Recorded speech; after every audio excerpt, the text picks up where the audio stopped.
নমস্কার বন্ধুরা, এই ভিডিওতে তোমাদের মধ্যে বেশ কয়েকটা গুরুত্বপূর্ণ আপডেট শেয়ার করার আছে। সেক্ষেত্রে ভিডিওটা না স্কিপ করে পুরোটা দেখার অনুরোধ থাকলো। আর তোমরা যারা চ্যানেলে প্রথমবার এসেছো তারা কিন্তু অবশ্যই ভিডিওতে লাইক দিয়ে চ্যানেলটা সাবস্ক্রাইব করে রেখো, কারণ তুমি কিন্তু এখানে তোমার প্রিয় দলের সমস্ত রকম খেলার খবর সবার আগে পেয়ে যাবে। তো চলো আর দেরি না করে আজকের ভিডিওর মেন টপিকগুলো নিয়ে আলোচনা শুরু করা যাক। তো সবার প্রথম আপডেটটাই আমাদের জাতীয় দলকে নিয়ে। তো তোমরা জানো আমাদের জাতীয় দলের কোচিং পদের জন্য ইতিমধ্যে বেশ কিছু বড় বড় কোচ তারা কিন্তু অ্যাপ্লাই করেছে। তো তাদের মধ্যে ওয়ার্ল্ড কাপে কোচিং করানো বেশ কয়েকজন বড় মাপের কোচও কিন্তু আমাদের জাতীয় দলকে কোচিং করানোর জন্য তারা কিন্তু অ্যাপ্লাই করেছে, যাদের মধ্যে রয়েছে 69 বছর বয়সী ফ্রান্সের কোচ ফিলিপি ট্রাউসিয়ার, যিনি 2002 সালে জাপানকে ওয়ার্ল্ড কাপে কোচিং করিয়েছিলেন এবং তিনি জাপানকে এএফসি এশিয়ান কাপও জিতিয়েছিলেন। এর পাশাপাশি অ্যাপ্লাই করেছে 74 বছর বয়সী জার্মানির কোচ উইনফ্রিড শেফার, যিনি 2001 সালে ক্যামরুনের জাতীয় দলকে কোচিং করিয়েছিলেন এবং ক্যামরুনকে ওয়ার্ল্ড কাপে তিনি কিন্তু নেতৃত্ব দিয়েছিলেন এবং তিনি ক্যামরুনকে আফ্রিকান কাপও জিতিয়েছিলেন। এর পাশাপাশি অ্যাপ্লাই করেছে 56 বছর বয়সী মেক্সিকোর কোচ মিগুয়েল হেরেরা, যিনি 2014 সালে মেক্সিকোর জাতীয় দলকে ওয়ার্ল্ড কাপে নেতৃত্ব দিয়েছিলেন। তো এই তিন কোচ যারা ওয়ার্ল্ড কাপে কোচিং করিয়েছিলেন, তো এই সমস্ত এক্সপিরিয়েন্স সম্পন্ন কোচ কিন্তু ভারতকে কোচিং করানোর জন্য তারা অ্যাপ্লাই করেছে।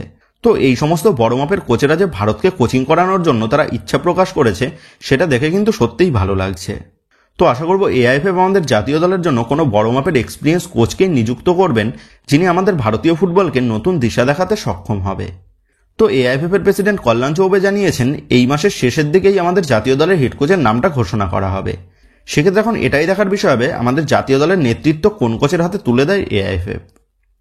তো যে একেবারে নেক্সট আপডেটটা আজকের ইস্ট বেঙ্গলের সিএফএল এর ম্যাচ নিয়ে।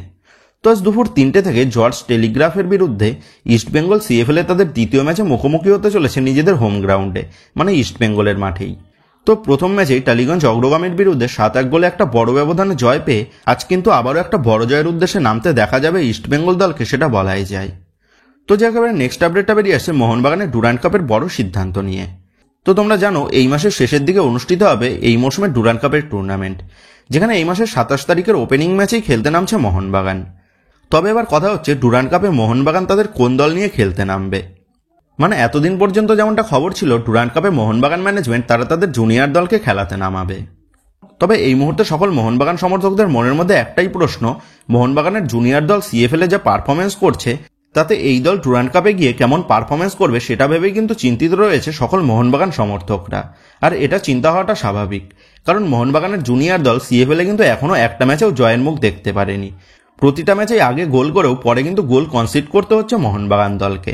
সেক্ষেত্রে এই দলই ডুরান্ড কাপে খেললে ডুরান্ড কাপেও যে খুব একটা আহামরি পারফরমেন্স করবে মোহনবাগানের জুনিয়র দল, সেটা ভেবে নেওয়াটা কিন্তু বেশ চাপের। তো বর্তমানে দাঁড়িয়ে যেমনটা আপডেট উঠে আসছে সেটা হচ্ছে সিএফএল এ মোহনবাগান দলের ছেলেদের হতাশজনক পারফরমেন্স দেখে মোহনবাগান ম্যানেজমেন্ট সিদ্ধান্ত নিয়েছে ডুরান্ড কাপে তারা জুনিয়র দলের ছেলেদের পাশাপাশি সিনিয়র দল থেকেও বেশ কিছু প্লেয়ারকে তারা ডুরান্ডের স্কোয়াডে রেজিস্টার করবে। এর পাশাপাশি 2-3 জন বিদেশি প্লেয়ারকেও দেখা যেতে পারে ডুরান্ড কাপের স্কোয়াডে। আর আসন্ন ডুরান্ড কাপে যেহেতু ডার্বি ম্যাচ রয়েছে, সেক্ষেত্রে ডার্বি ম্যাচে যে মোহনবাগান পূর্ণ শক্তিশালী দল নিয়েই তারা মাঠে নামবে সেটা বলাই যায়। এবং যেমনটা আপডেট ডুরান্ড কাপ শুরু হওয়ার আগেই মোহনবাগানের সিনিয়র দল অনুশীলন শুরু করে দেবে 2-3 জন বিদেশি প্লেয়ার সহ। সেক্ষেত্রে আসন্ন ডুরান্ড কাপে আমরা মোহনবাগানের সিনিয়র দলকে দেখতে পাবো তেমনটাই কিন্তু আপডেট, যেটা কিন্তু অবশ্যই একটা বড় সুখবর মোহনবাগান সমর্থকদের জন্য, সেটা কিন্তু তোমরা বলতেই পারো। তো যে একেবারে নেক্সট আপডেটটা বেরিয়ে আসছে আপকামিং সিজনে মোহনবাগানের নতুন জার্সি নিয়ে। তো তোমরা অনেকেই জানতে চেয়েছো নতুন মরশুমের জন্য মোহনবাগানের জার্সি কি পরিবর্তন হতে চলেছে, কারণ গত মরশুমেও নতুন জার্সি এনেছিল মোহনবাগান ম্যানেজমেন্ট। তো এই বিষয়ে আমি খবর নিয়ে যেমনটা জানতে পেরেছি সেটা হচ্ছে নতুন মরশুমের জার্সিতে পুরোপুরি পরিবর্তন না আনলেও ডিজাইনে কিন্তু কিছু পরিবর্তন হতে চলেছে। কারণ তোমরা জানো মোহনবাগানের জার্সি ডিজাইন প্রস্তুতকারী সংস্থা বা পার্টনার তারা কিন্তু পরিবর্তন হয়েছে। সেক্ষেত্রে আসন্ন মরশুমে আমরা মোহনবাগানের জার্সিতে নতুন কিছু দেখতে পেতে পারি বা দেখতে পেতে চলেছি তেমনটাই কিন্তু আপডেট। তো যে একেবারে নেক্সট আপডেটটা জেমি ম্যাকলারেনের ঘোষণা নিয়ে। তো এই মুহূর্তে সকল মোহনবাগান সমর্থকদের মনের মধ্যে একটাই প্রশ্ন ঘোরাফেরা করছে, সেটা হচ্ছে জেমি ম্যাকলারেনের নামটা কবে অ্যানাউন্সমেন্ট করা হবে মোহনবাগান ম্যানেজমেন্টের তরফ থেকে। কারণ মোহনবাগানের নতুন মরশুমের বিদেশি প্লেয়ার হিসাবে সর্বপ্রথম কিন্তু জেমি ম্যাকলারেনের নামটাই বেরিয়ে এসেছিল, কিন্তু তারপর মোহনবাগান ম্যানেজমেন্ট 2 জন নতুন বিদেশি প্লেয়ারের নাম অ্যানাউন্সমেন্ট করে ফেললেও জেমি ম্যাকলারেনের নামটা কিন্তু এখনো পর্যন্ত ঘোষণা করছে না মোহনবাগান ম্যানেজমেন্ট। তো এই বিষয় নিয়ে তোমাদের জানিয়ে রাখি মোহনবাগান ম্যানেজমেন্ট আইএসএল এর বাকি সমস্ত ম্যানেজমেন্টগুলোর থেকে কিন্তু পুরোটাই আলাদা, কারণ মোহনবাগান ম্যানেজমেন্ট তারা কখন কি করবে সেটা কিন্তু আমরা কেউই জানি না। তবে আজ রথযাত্রা, আর মোহনবাগান ম্যানেজমেন্ট কিন্তু এই সমস্ত শুভ দিনগুলি খুবই মানে। সেক্ষেত্রে আজকের এই শুভ দিনে জেমি ম্যাকলারেনের ঘোষণা কিন্তু আসলেও আসতেই পারে, তবে এটা পুরোপুরি কনফার্ম নয় যে আজকেই আসবে, কিন্তু আজ জেমি ম্যাকলারেনের ঘোষণা আসার কিন্তু একটা সম্ভাবনা রয়েছে। তো তোমাদের সবাইকেই জানিয়ে রাখি, জেমি ম্যাকলারেনের নামটা আজ ঘোষণা হোক বা 10 দিন পরেই হোক, আসন্ন মৌসুমে কিন্তু জেমি ম্যাকলারেন মোহনবাগান জার্সি পরেই খেলতে নামতে চলেছে, আর এটা কিন্তু পুরোপুরি নিশ্চিত। সেক্ষেত্রে জেমি ম্যাকলারেনের বিষয় নিয়ে কোনো মোহনবাগান সমর্থকদের মনের মধ্যে দুশ্চিন্তা করার কিন্তু কোনো রকমই কারণ নেই। তো যাকে নেক্সট আপডেটটা বেরিয়ে আসছে মার্কাস মার্গুলাওয়ের করা গত পরশু দিনের টুইট নিয়ে, যেখানে মার্কাস মার্গুলাও জানিয়েছিল মোহনবাগান দলে ভারতের জাতীয় দল থেকে আরও একজন প্লেয়ার আসতে পারে। তো সেই হিসাব মতনই গতকাল দুজন প্লেয়ারের নামও কিন্তু তোমাদের জানিয়েছিলাম, যারা ছিল জিকসন সিং এবং রহিম আলী। তো বর্তমানে দাঁড়িয়ে যেমনটা আপডেট জানা গেছে যে জিকসন সিং এর বিষয়ে কিন্তু অল আউট ঝাঁপাতে চলেছে ইস্ট বেঙ্গল ম্যানেজমেন্ট, তবে মোহনবাগান ম্যানেজমেন্টও কিন্তু জিকসনের ওপর ইন্টারেস্টেড রয়েছে। এর পাশাপাশি যেমনটা খবর, সেই ভারতীয় প্লেয়ার যার মোহনবাগান দলে আসার সম্ভাবনা রয়েছে, সেই প্লেয়ারটা খুব সম্ভবত হতে চলেছে রহিম আলী, কারণ মোহনবাগান ম্যানেজমেন্ট কিয়ান নাসিরের রিপ্লেসমেন্ট খুঁজছে, আর সেই কারণেই রহিম আলীর দিকে নজর রয়েছে মোহনবাগান ম্যানেজমেন্টের, তেমনটাই খবর। তবে যদি শেষ পর্যন্ত রহিম আলীর ডিলটা সম্পন্ন করে মোহনবাগান, তাহলে কিন্তু এর থেকে জঘন্য আর কিছু হবে বলে আমার মনে হয় না, কারণ রহিম আলীকে দলে না নিয়ে জুনিয়র দল থেকে যে কোনো প্লেয়ারকে তৈরি করে নেওয়াটাই কিন্তু সবথেকে বেটার ছিল মোহনবাগান ম্যানেজমেন্টের। তবে যা সম্ভাবনা রহিম আলী কিন্তু যোগ দিতে চলেছে মোহনবাগান দলে। তো যাক, তোমরা কমেন্ট করে জানিও রহিম আলীর ডিলটা যদি মোহনবাগান ম্যানেজমেন্ট ডান করে নেয়, তাহলে এই ডিলটা মোহনবাগানের জন্য কেমন হবে। এই বিষয়ে তোমাদের মতামতটা অবশ্যই নিচে কমেন্ট করে জানিয়ে দিও। তো যাক, এবার নেক্সট আপডেটটা বেরিয়ে আসছে 28 বছর বয়সী অস্ট্রেলিয়ান স্ট্রাইকার জর্ডান মারিকে নিয়ে। 2.4 কোটি টাকা মার্কেট ভ্যালুর এই জর্ডান মারি 2020-21 মরশুমে তিনি কেরালা ব্লাস্টার এফসির হাত ধরে আইএসএলে আসে। তারপর কেরালা ব্লাস্টার এফসির পর তিনি জামশেদপুর এফসি দলে যোগ দেন এবং গত মরশুমে তিনি চেন্নাইন এফসি দলের হয়ে খেলতে নামেন, যেখানে চেন্নাইন এফসি দলের হয়ে 28 ম্যাচে 7টা গোল এবং 4টা অ্যাসিস্ট রয়েছে কিন্তু এই জর্ডান মারির খাতায়।